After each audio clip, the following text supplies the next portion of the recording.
Hello, dear friends. I hope you're doing really well. Let's continue reading. We are in the book of Numbers, chapter 18, verse 20. Now, we were reading, this chapter was pretty much for the priesthood. From God was talking to Aaron, who is the high priest, and giving him instructions, pretty much, explaining to him the seriousness of the work of the priest. Was a serious job, a big responsibility. It's kind of hard to say. I'm going to say it again because I don't want to say it wrong. But God says to Aaron and to the priest, He says, "You shall bear the guilt in connection with the sanctuary, and you and your sons you shall bear the guilt in connection with your priesthood." So it was a big responsibility. He's also telling Aaron, God is telling Aaron, that the priest, most of the offerings, the animals, the flour, the oil, the wine, most of them were for the priest. It was like for them, kind of like payment, for them to have.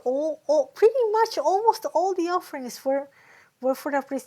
There is even a part that may be a little confusing. I had a little hard time reading it. That when it says here in verse 14, every devoted thing in Israel shall be yours. That's for the priest, Every first issue of the womb of all flesh, whether man or animal, which they offer to the Lord, shall be yours. Even that I was like, what? Because like all the firstborn, but there was a rule. This is not the whole rule. All the firstborn of man or animal shall be theirs, but it was mandatory, obligatory for the firstborn of man to be redeemed. So it was not just that.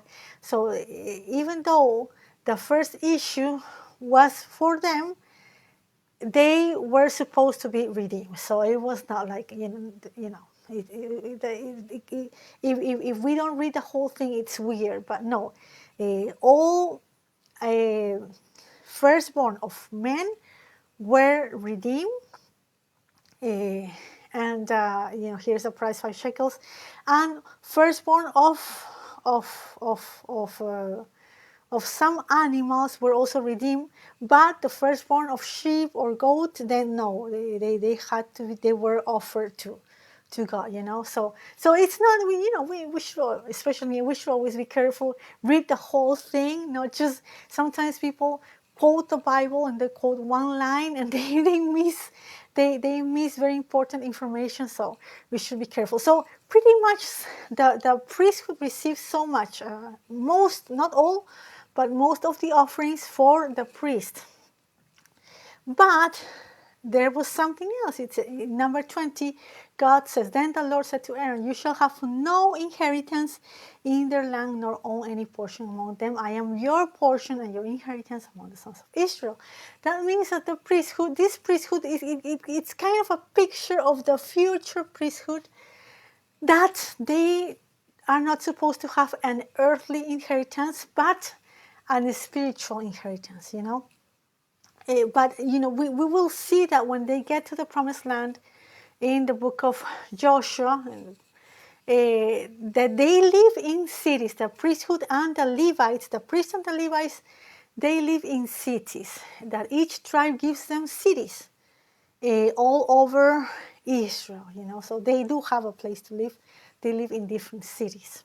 But God is telling them, I am your portion, your inheritance among the sons of Israel, because this is a picture, this priesthood, this Levite priesthood is a picture of a future priesthood that also, dear friends, has a spiritual inheritance, not an earthly inheritance. Okay, so let's read from verse 21. Now this part is for the Levites. We already read about the priest, but this part from verse 21 till the end is for the Levites. Okay, so to the sons of Levi, behold, I have given all the tithe in Israel for an inheritance in return for their service which they perform, the service of the tent of meeting. the sons of Israel shall not come near the tent of meeting again, or they will bear sin and die. So the Levites, their payment for their service in the tabernacle was the tithe, the tithes, the tenth part of the stuff, or the tenth part of the harvest, the tenth part, the tithe. That was for the Levites. The priest got most of the offerings, which was a lot, and the Levites, the ones that help, they were not priests. They were important, but they were there to help, to follow orders. They received the tithes of Israel. Okay. The sons of Israel shall not come near the tent of meeting again, or they will bear sin and die. Only the Levites shall perform the service of the tent of meeting, and they shall bear their iniquity. It shall be a perpetual statute throughout your generations, and among the sons of Israel they shall have no inheritance. So the same thing for the Levites. They don't have an earthly, when they get to the promised land, there's not going to be a land of the tribe of Levi. It's just they're going to living in cities all over Israel. For the tithe of the sons of Israel, which they offer as an offering to the Lord, I have given to the Levites for an inheritance. Therefore I have said concerning them, they shall have no inheritance among the sons of Israel. So it was God's decision. The Levites, they don't have like they won't have a land when in the promised land. They live in cities. Then the Lord spoke to Moses, saying, Moreover, you shall speak to the Levites and say to them, when you take from the sons of Israel the tithe, which I have given you from them for your inheritance, then you shall present an offering from it to the Lord, a tithe of the tithe. So even the Levites, they had to give an offering. They received the tithes, but they had to also give a tithe of Israel. So they made an offering to the Lord with their of a tithe. They also have the tithe. Your offering shall be reckoned to you as the grain from the threshing floor, or the full produce from the wine vat. So you shall also present an offering to the Lord from your tithes, which you receive from the sons of Israel, and from it you shall give the Lord's offering to Aaron the priest. Out of all your gifts you shall present every offering due to the Lord, from all the best of them, the sacred part from them. So the best, always in the Old Testament, and we know, Israel always have to present the best. When they make an offering, the best lamb, the best goat, the best bullock, it couldn't have any defect. It couldn't be a sick animal. It had to be the best animal, the best flour, the best oil. In this case, the Levites, when they receive the tithes, and they did receive the best, even from the best, they had to make an offering that was the best of the best. Always the best for the Lord, dear friends. Always the best. And God is making sure that they know it and they don't forget it. He says, out of all your gifts you shall present every offering due to the Lord, from all the best of them, the sacred part from them. You shall say to them, when you have offered from it the best of it, then the rest shall be reckoned to the Levites as the product of the threshing floor and as the product of the wine vat. You may eat it anywhere, you and your households, for it is your compensation in return for your service in the tent of meeting.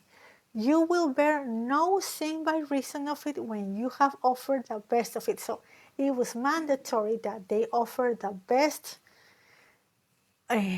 of the best in their tithes, in their offerings, the Levites. But you shall not profane the sacred gifts of the sons of Israel, or you will die. So these instructions are serious about, for the priesthood and for the Levites. Now, next chapter is, they're going to explain more instructions, but for something different, for this ceremony, this ritual of purification that involves a red heifer. I don't know if you've heard it, because sometimes it's on the news, because Israel, a group of Israel, is not an official national thing, but a group of Israel wants to build a temple, and they got red heifers, and they want to, because they want to build the temple, they want to do this cleansing, purification ritual, but I don't know if they have done it. Some people say they have done it, some people say they haven't. So, and they still need the permission for the temple. So it's a big thing. But I know the group is not an official group. It's just a private thing. So, but maybe you've heard of it, maybe you haven't. Anyways, that next chapter is about the red heifer, the purification ceremony, and hopefully we'll continue tomorrow, God willing. Bye bye.